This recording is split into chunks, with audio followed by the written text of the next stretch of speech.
এখানে সীমান্ত হত্যার একটা সেগমেন্ট ছিল। আমাদের যেই সীমান্তে আমাদের যে সকল ভাই বোনেরা হত্যাকাণ্ডের শিকার হয়েছে বিএসএফ ভারতীয় বাহিনী দ্বারা, প্রায় তাদের একটা তালিকা ছিল, ফেলানির একটা ভাস্কর্য ছিল। সেই জিনিসগুলো সরিয়ে ফেলা হয়েছে। মোদি বিরোধী আন্দোলনের কিছু স্মৃতি ছবি ছিল, সেটা সরিয়ে ফেলা হয়েছে। আপনারা জানেন যে এই স্থানটি, যেটি গণভবন নামে প্রধানমন্ত্রীর বাসস্থান নামে পরিচিত ছিল, 2024 সালের 5ই আগস্ট তথা 36শে জুলাই বাংলাদেশের ছাত্র জনতা এই গণভবন এসে এটাকে ফ্যাসিবাদ মুক্ত করে এবং জনতার বিজয় এখানে উদযাপিত হয়।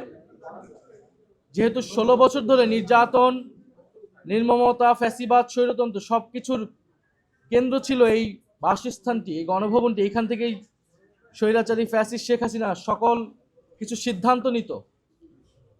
মানুষকে নির্যাতন করা, রাষ্ট্রীয় প্রতিষ্ঠান ধ্বংস করা, অর্থনৈতিক লুটপাট, দুর্নীতি সহ বিগত 16 বছর যত এদেশের ক্ষয়ক্ষতি হয়েছে, তো সেই নির্যাতন, নির্মমতা এবং মানুষের প্রতিরোধের এবং বিজয়ের স্মৃতিচিহ্ন সম্বলিত এই স্থানটিকে অন্তর্বর্তী সরকার জাদুঘর করার সিদ্ধান্ত নেয়। সেই অনুযায়ী কাজ শুরু হয় এবং আমরা দেখতে পেলাম যে এবছর এই 5ই আগস্ট এটা উদ্বোধন করেছেন বর্তমান সরকার।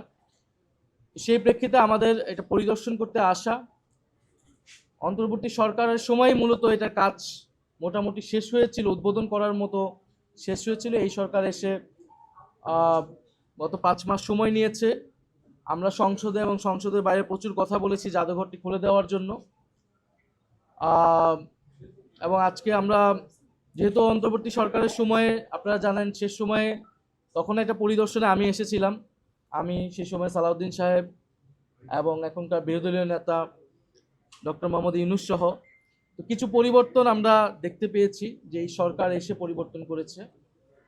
এবং বিশেষত আমরা বলবো যে এখানে সীমান্ত হত্যার একটা সেগমেন্ট ছিল। আমাদের যেই সীমান্তে আমাদের যে সকল ভাই বোনেরা হত্যাকাণ্ডের শিকার হয়েছে বিএসএফ ভারতীয় বাহিনী দ্বারা, প্রায় তাদের একটা তালিকা ছিল, ফেলানির একটা ভাস্কর্য ছিল। সেই জিনিসগুলো সরিয়ে ফেলা হয়েছে। মোদি বিরোধী আন্দোলনের কিছু স্মৃতি ছবি ছিল, সেটা সরিয়ে ফেলা হয়েছে।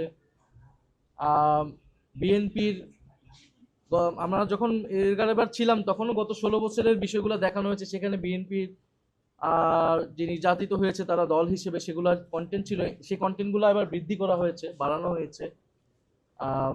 একটু দলীয় বক্তব্য এসেছে, বয়ান এসেছে, সেটা বেড়েছে।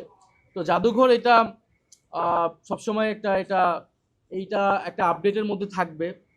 এটা আমরা গতবারও যখন কথা বলেছিলাম এবং গতবার যখন আমি এসেছিলাম তখনও আমরা মতামত দিয়েছিলাম। আজকেও আমরা যারা এখন দায়িত্বে আছে তাদেরকে আমরা মতামতগুলো দিয়েছি, আমাদের যেটা পর্যবেক্ষণ। বিশেষত জুলাই গণ অভ্যুত্থানের যেই সেগমেন্টগুলো রাখা হয়েছে সেগুলোকে আরও এলাবোরেট করা উচিত, টাইম লাইন ধরে ধরে সেটার বয়ানটা আসা উচিত। বিশেষত প্রাইভেট ইউনিভার্সিটির, মাদ্রাসা স্টুডেন্ট, তাদের যে ভূমিকা সেগুলো আলাদাভাবে আসা উচিত, সেগুলো আলাদাভাবে এখানে আসে নাই। এবং ঢাকার বাইরে যে বিভিন্ন বিশ্ববিদ্যালয় এবং বিভিন্ন জেলায়ও যে আন্দোলন হয়েছিল, একই পরিমাণ সেখানে নির্যাতন, নির্মমতার গল্প আছে, প্রতিরোধের গল্প আছে, সেই বিষয়গুলা আসেনি। তো এটা খুবই কেন্দ্রীভূত, হয়তো পরিচিত মুখগুলো এখানে বারবার এসেছে।